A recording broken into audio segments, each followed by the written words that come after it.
عايز تعرف اللي قدامك بيقول كلام صح ولا غلط في أي موضوع، خصوصا مع السوشيال ميديا وكمية المعلومات اللي معروضة لحد يعني يعمل فيديو 60 ثانية ويقول لك 60 ثانية هيغيروا حياتك ويفرتكوا أحلامك والكلام ده. عايز تعرف اللي قدامك بيقول كلام صح ولا لأ؟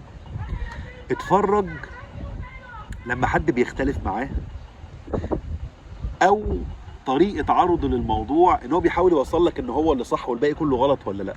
لو لقيته بيعمل كده اعرف ان اللي بيقوله حتى لو كلامه صح، بس اعرف ان هو مش محتوي على الحقيقة كاملة. ليه؟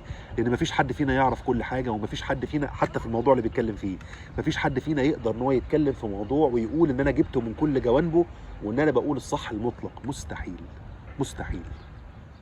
لازم يكون فيه جزء من الكلام اللي كل واحد فينا بيقوله والافكار اللي هو بيقولها ممكن ما يكونش، مش هقول غلط او صح، بس مش مكتمل. ليه؟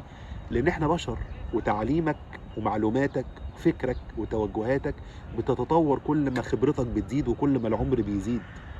فانت ممكن يكون عندك رؤية في موضوع معين، والرؤية دي تتعكس بعد فترة وانت ما تكونش غلطان، بس انت علمك بيتطور. وممكن يكون عندك رؤية والرؤية دي تكون صح، بس مش هقول لك تتغير بعد فترة، لكن تتطور بعد فترة ويحصل فيها شوية تغييرات او تويكس.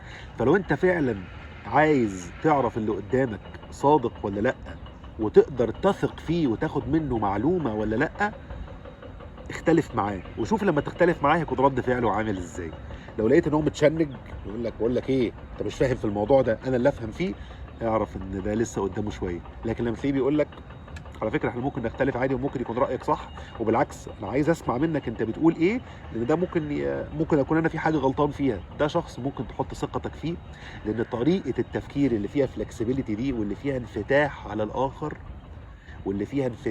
الاخر، هي طريقه تفكير الاشخاص اللي قابلين للتعلم، اللي تلاقي ان هو عمال بيكتسب خبرات وتلاقي رايه بيتطور. لكن الانغلاق وان انت تكون شايف ان انا اللي صح والباقي كله غلطان، دي طريقه مريحه قوي على فكره، لان بتريحك يا باشا، تخلي يا باشا كله غلطان وانا اللي صح.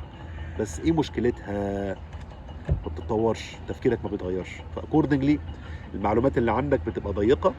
وعشان انت قافل المسام بتاعت استقبال معلومات من ناس تانية، انت غالبا رايك ما بيتغيرش.